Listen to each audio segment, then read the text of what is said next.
Hello दोस्तों, हमारे channel अमृत coaching centre में आप सभी का स्वागत है। और आज हम लोग सीखेंगे क्लास 9 इंग्लिश बिहेव बुक से जो चैप्टर 1 और चैप्टर का टाइटल है द फन दे हैड, यानी जो मज़े थे। अब इस लेसन का प्रश्न और उत्तर के बारे में बहुत ही आसान तरीके से सीखेंगे, तो वीडियो को अंत तक जरूर देखिएगा। वीडियो थोड़ा लंबी हो सकती है क्योंकि इसमें बहुत ही बड़े बड़े क्वेश्चन होते हैं। और अपने दोस्तों तक शेयर करना ना भूलें और कमेंट बॉक्स में लिखकर जरूर भेजिएगा कि यह वीडियो आपको कैसी लगी। यह लेसन जो है, यह लेसन का प्रश्न और उत्तर आपको समझ में आया कि नहीं आया, तो इसी तरीके से आप कमेंट में भेजेंगे तो पूरे क्लास 9 का हम प्रश्न और उत्तर आपके पास पहुंचा देंगे। पहला है, इसमें कह रहे हैं कि answer these questions in a few words और a couple of sentence is. इन प्रश्नों के उत्तर कुछ शब्दों या दो दो वाक्यों में दीजिए। यानी जो प्रश्न पूछा जाएगा इसमें कुछ शब्दों में देना है या दो दो वाक्यों में देना है। तो पहला क्वेश्चन है, how old are Margie and Tommy. Margie और टॉमी कितने साल के हैं, यानी मार्जी और टॉमी की उम्र क्या है। इस लेसन में मार्जी और टॉमी रहते हैं, उनकी बात हुई रहती है, तो उसकी उन दोनों की उम्र क्या होती है। तो आंसर है मार्जी is 11 and Tommy is 13 years old. तो मार्जी 11 साल की है और टॉमी 13 साल की है। इस लेसन की बात हो रही है। लेसन में मार्जी की उम्र 11 साल की होती है और टॉमी की उम्र 13 साल की है। अगला क्वेश्चन है, what did मार्जी right in her diary. मार्जी ने अपनी डायरी में क्या लिखा, यानी जब उसको डायरी मिलती है तो वह अपनी डायरी में क्या लिखती है। आंसर है मार्जी रोट इन हर डायरी। मार्जी ने अपनी डायरी में लिखा, टुडे 17 मई 2000। मार्जी लिखती है, टुडे 17 मई 21 और 57 Tommy found a real book. आज 17 मई 2157 को टॉमी के एक असली किताब मिली। यानी मार्जी अपने बुक में लिखती है कि आज जो है 17 मई 2157 है और उसमें एक उसे असली किताब मिलती है। अगला क्वेश्चन है, had मार्जी ever seen a book before. क्या मार्जी ने पहले कभी कोई किताब देखी थी। यानी पूछा गया है कि क्या मार्जी ने पहले कोई किताब देखी थी। तो आंसर है no, Margie had never seen a book before. नहीं, मार्जी ने पहले कभी कोई किताब नहीं देखी थी। अगला क्वेश्चन है, what things about the book did she find strange. पुस्तक की कौन सी बातें उसे अजीब लगी। यानी किताब की जो किताब मिली थी उसमें किताब की कौन सी बातें उसे अजीब लगती है। आंसर है the book had yellow and wrinkle pages. पुस्तक के पन्ने पीले और झुर्रीदार थे। The words of the book were still. पुस्तक के शब्द स्थिर थे। यानी किताब उसे जो मिली, क्योंकि वे लोग एक स्क्रीन में पढ़ते हैं तो वहाँ पे अक्षर चलते रहते हैं, लेकिन जो किताब मिलती है उसके अक्षर जो थे वे स्थिर थे, हिल डोल नहीं रहे थे। They did not move as the words move on the computer screen. वे कंप्यूटर स्क्रीन पर शब्दों की तरह नहीं हिलते थे। यानी जो कंप्यूटर स्क्रीन में वो लोग पढ़ते हैं तो वह शब्द हिलते थे, लेकिन ये पुस्तक के जो शब्द थे वह नहीं हिलते थे। She found these things strange. उसे ये बातें अजीब लगी। तो यही बातें जो है उसे अजीब लगती है। अगला क्वेश्चन है, what do you think about telebook is. आपको क्या लगता है कि टेलीबुक क्या है। यानी आपको क्या लगता है, आप इसके बारे में क्या समझते हैं कि जो टेलीबुक रहती है वह क्या है। तो आंसर है a telebook is displayed on the television screen. Telebook को टेलीविजन स्क्रीन पर दिखाया जाता है। यानी टेलीबुक जिसे कहते हैं हम, वह टेलीविजन स्क्रीन पर दिखाया जाता है। And the text of the telebook is similar to a book. और टेलीबुक का पाठ पुस्तक के समान होता है। यानी उसका भी पाठ जो होता है वह पुस्तक के समान होता है। अगला क्वेश्चन है, वेयर वाज मार्जीज स्कूल? मार्जी का स्कूल कहाँ था? Did she have any classmates? क्या उसका कोई सहपाठी था? यानी मार्जी जिस स्कूल में पढ़ती थी उसका स्कूल कहाँ था, और क्या उसका कोई सहपाठी यानी साथी था, मित्र था? तो आंसर है merges school was near her on bedroom. मार्जी का स्कूल उसके अपने बेडरूम के पास था। तो मार्जी का स्कूल जो था वह उसके बेडरूम के पास था। She did not have any classmate, उसका कोई सहपाठी नहीं था, यानी उसका कोई मित्र नहीं था। अगला क्वेश्चन है what subjects did मार्जी and Tommy learn? मार्जी और टॉमी ने कौन से विषय सीखे? यानी वे लोग कौन से विषय पढ़ते थे? मार्जी और टॉमी पढ़ते थे, लेकिन कौन कौन से विषय वे लोग पढ़ते थे? आंसर है मार्जी लर्न जियोग्राफी एंड मैथमेटिक्स। मार्जी ने भूगोल और गणित सीखा, यानी मार्जी जो है वह गणित और भूगोल पढ़ती थी। Tommy learn history and mathematics.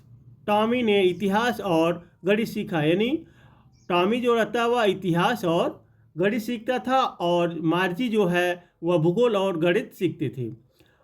उसके बाद अगला है answer the following with reference to the story. कहानी के संदर्भ में निम्नलिखित का उत्तर दे। यानी जो कहानी में पूछा गया, जो घटनाएं घटित हुई है, तो उसको क्या करना है, उत्तर देना है। पहला है I wouldn't throw it away, मैं इसे फेंकना नहीं चाहूँगा।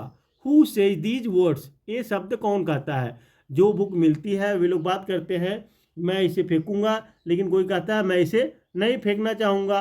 तो what does it refer to, यह किसको संदर्भित करता है? What is it being compared with by the speaker, वक्ता इसकी तुलना किससे कर रहा है? यानी जो बुक की बात होती है यह क्या संदर्भित करता है, और जो वक्ता रहता है वह किसकी तुलना कर रहा है? तो आंसर है मार्जी से दीज वर्ड्स, मार्जी ये शब्द कहती है। कौन कहता है इसको? मार्जी यह शब्द कहती है। It refers to that real book that Tommy found, यह उस असली किताब को संदर्भित करता है जो टॉमी को मिली थी। यानी जो किताब टॉमी को मिली थी उसकी चर्चा जो है यहाँ मार्जी करती है। तो वक्ता का मतलब वक्ता जो रहता है इसकी तुलना करता है, तो इसका तुलना यही है कि मार्जी ये शब्द कहती है मुझे यह फेंकना, मैं यह इसे फेंकना नहीं चाहूँगा। तो ये शब्द जो है मार्जी कहती है, और ये पुस्तक किसको मिलती रहती है? ये टॉमी को मिली रहती है। The speaker compares it with a telebook, वक्ता इसकी तुलना टेलीबुक से करता है, और वक्ता जो रहता है उसकी तुलना किससे करता है? यह टेलीबुक से करता है। यानी टेलीबुक जो कंप्यूटर स्क्रीन पर मतलब पढ़ाई जाती है जिसके थ्रू, उससे तुलना करता है। अगला क्वेश्चन है sure they had a teacher, जरूर उनके पास एक शिक्षक था। But it wasn't a regular teacher, लेकिन वह कोई नियमित शिक्षक नहीं था। इट वॉज अ मैन, वह एक आदमी था। Who does they refer to, वे किसे संदर्भित करते हैं? What is regular mean here, यहाँ नियमित का अर्थ क्या है? यानी यहाँ पे पूछा गया है उनके जरूर उनके पास शिक्षक था, लेकिन वह कोई नियमित शिक्षक नहीं था, वह एक आदमी था। तो ये सब बातें जो है किसे संदर्भित कर रही हैं? और यह नियमित यानी रेगुलर का मतलब क्या है, यानी नियमित का अर्थ क्या है? तो what is it contrasted with, इसकी तुलना किससे की जाती है? अब जो वक्ता रहता है इसकी तुलना किससे कर रहा है? आंसर है they refer to the people of the old time, वे पुराने समय के लोगों को संदर्भित करते हैं।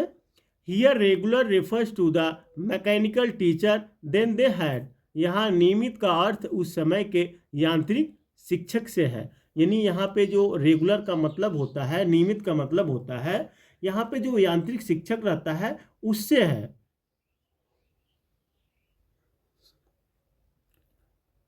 It is contrasted with a normal teacher of earlier times, इसकी तुलना पहले के समय के सामान्य शिक्षक से की जाती है। सामान्य शिक्षक जो होते हैं जैसे आजकल हो रहे हैं। Who was a living human being, जो एक जीवित इंसान था, यानी जो हम लोगों को पढ़ाते हैं आज लोग टीचर, तो उनसे जो है तुलना की जा रही है। जो आज हम लोग मतलब वो है जीवित टीचर रहता है।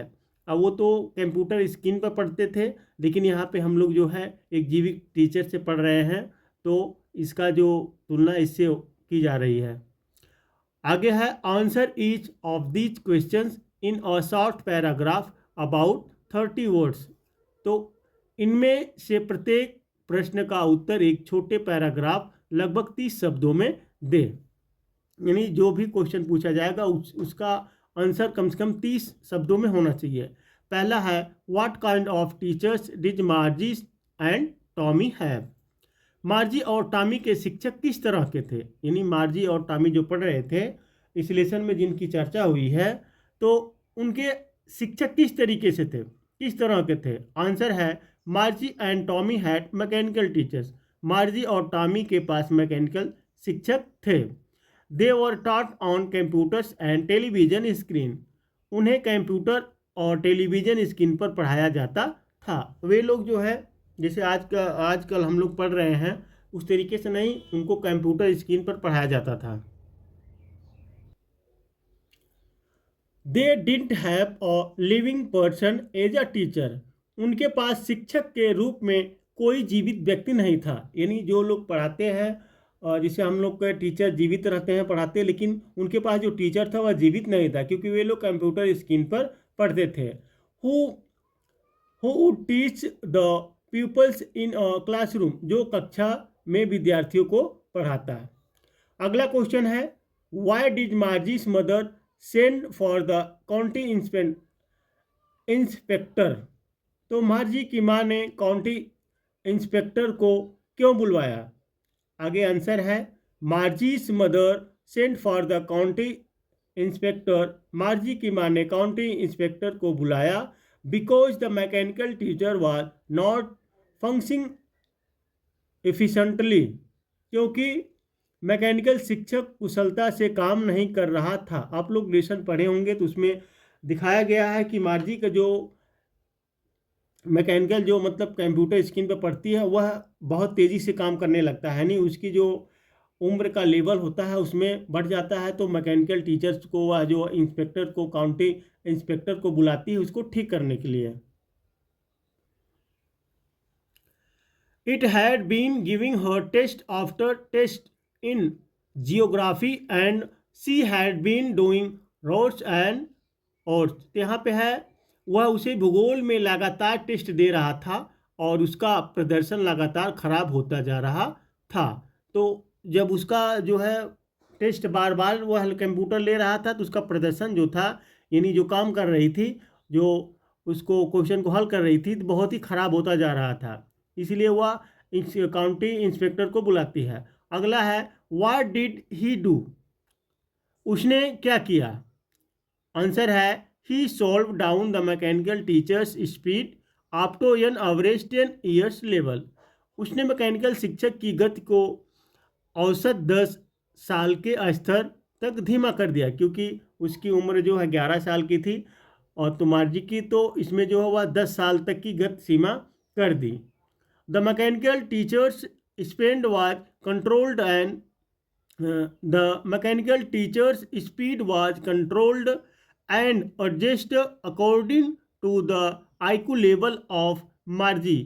तो मैकेनिकल शिक्षक की गति को मार्जी के IQ स्तर के अनुसार नियंत्रित और समायोजित किया गया था, क्योंकि उसमें जो है मार्जी की उम्र, जैसे कोई काम होता है किस उम्र के बच्चे क्या पढ़ते हैं, उनकी सोच क्या है, उनके दिमाग कितने हैं, मतलब कितना सोच सकते हैं, उसी हिसाब से कंप्यूटर में पढ़ाने द्वारा सेट किया जाता है। तो उसका लेवल थोड़ा गड़बड़ा गया था, तो उसको उसी हिसाब से उसको मैकेनिकल जो रहता है काउंटिंग इंस्पेक्टर आके सेट कर दिया।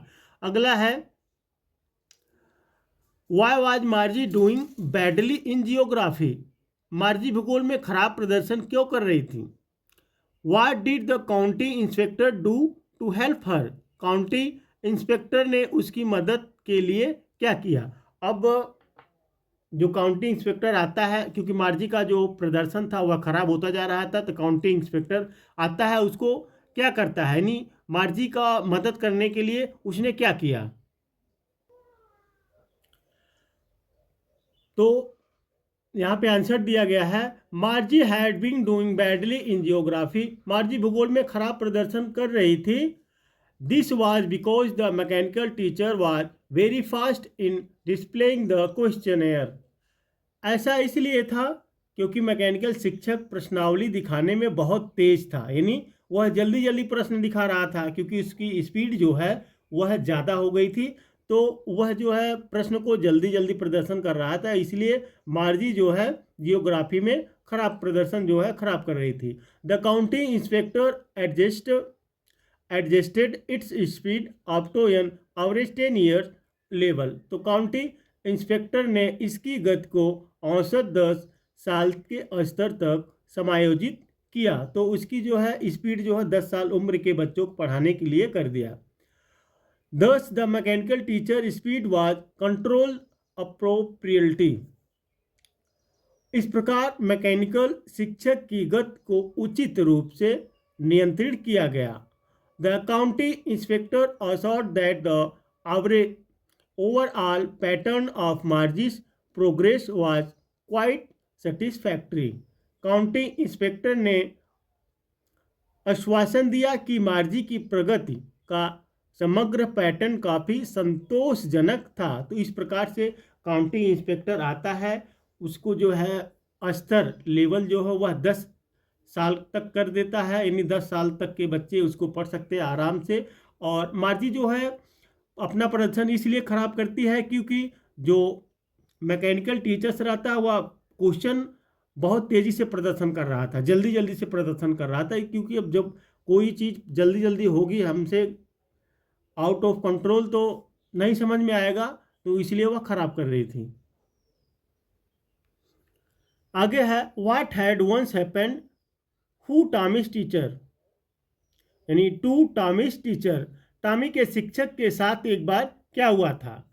आंसर है, Tommy's teacher was taken away for nearly a month. Tommy के शिक्षक को लगभग 1 महीने के लिए दूर कर दिया गया था। Because the history sector had blanked out completely, क्योंकि इतिहास क्षेत्र पूरी तरह से खाली हो गया था। So Tommy had nothing to do during that period, इसलिए उस अवधि के दौरान टॉमी के पास करने के लिए कुछ नहीं था। ही ओनली रिलैक्स्ड एंड एंजॉयड, वह केवल आराम करता था और आनंद लेता था। अब देखिए, जो मार्जी का जो जियोग्राफी का सिस्टम खराब हुआ था, तो यहाँ पे टॉमी का जो है हिस्ट्री यानी इतिहास का पूरा ब्लैंक यानी खाली हो गया था, तो उसके पास कुछ करने के लिए नहीं था, वह केवल आराम करता था और आनंद लेता था। अगला क्वेश्चन है, did मार्जी have regular days and hours for school. क्या मार्जी के स्कूल के लिए नियमित दिन और घंटे थे? यह इफ सो वाई, यदि हाँ तो क्यों। अब इसमें पूछा गया है कि मार्जी का एक नियमित दिन पढ़ने का घंटे दिन और घंटे था, यदि हाँ तो भाई क्यों, इसका भी आंसर जान लेते हैं। आंसर है, yes मार्जी had regular days and hours for school. हाँ, मार्जी के स्कूल के लिए नियमित दिन और घंटे थे। Because her mother said little girls learn better if they learn at regular hours, क्योंकि उसकी माँ ने कहा कि छोटी लड़कियां नियमित घंटों में सीखने पर बेहतर सीखती हैं। यानी कोई भी व्यक्ति नियमित से कोई भी काम करेगा तो उसे ज़्यादा पर्याप्त होगा। और आप लोग भी नियमित से अगर पढ़ेंगे, रोज़ाना पढ़ेंगे, तो आप लोग को ज़्यादा ज्ञान होगा। अगला है, how does Tommy describe the old kind of school. Tommy पुराने तरह के स्कूल का वर्णन कैसे करता है? तो आंसर है, Tommy says that the old school were different. Tommy कहता है कि पुराने स्कूल अलग थे। They had a special building and all the kids went there to study. उनके पास एक विशेष इमारत थी और सभी बच्चे वहाँ पढ़ने जाते थे। क्योंकि पुराने समय की जो वर्णन करता है तो उसमें जो है बड़ी सी बिल्डिंग रहती है, सभी बच्चे वहाँ पर पढ़ने के लिए जाते हैं। क्योंकि ये लोग 2157 की बात करते हैं, अभी तो 2025 ही चल रहा है। They laughed and shouted in the school yard, वे स्कूल के प्रांगण में हंसते और चिल्लाते थे। They enjoyed time together and learned lessons together in a classroom, वे एक साथ समय का आनंद लेते थे और एक कक्षा में एक साथ पाठ सीखते थे।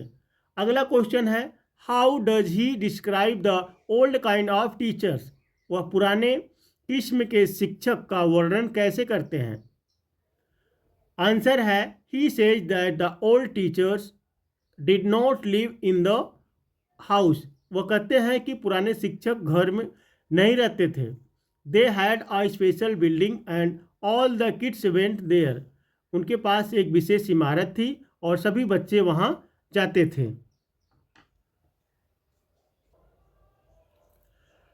They gave homework to students, वे छात्रों को होमवर्क देते थे। They were not mechanical teachers but building human beings but living human beings, वे यांत्रिक शिक्षक नहीं थे बल्कि जीवित इंसान थे। तो यहाँ पे जो अभी की बात होती है, एक बड़ी सी बिल्डिंग होती है जहाँ पर सभी छात्र जाते हैं पढ़ने के लिए, वहाँ पे एक जीवित शिक्षक टीचर्स रहते हैं, यानी शिक्षक रहते हैं। तो वे लोग होमवर्क देते हैं, क्योंकि वे लोग जो है कंप्यूटर स्क्रीन की बात करते पढ़ रहे थे, तो यहाँ पे जो है एक लिविंग टीचर यानी जीवित इंसान की बात कर रहे हैं। तो उम्मीद करते हैं इस लेसन का प्रश्न और उत्तर आप लोग को बहुत ही आसान तरीके से समझ में आया होगा। तो कमेंट में ज़रूर लिख कर भेजिएगा, ताकि हम आपको अच्छा लगेगा तो अगली वीडियो भी बनाएंगे दूसरे लेसन का भी, और क्लास 9 के क्लास 10 के पूरे लेसन के जो है पूरे क्लास के क्वेश्चन और आंसर हम करा देंगे। कमेंट बॉक्स में ज़रूर लिखिएगा।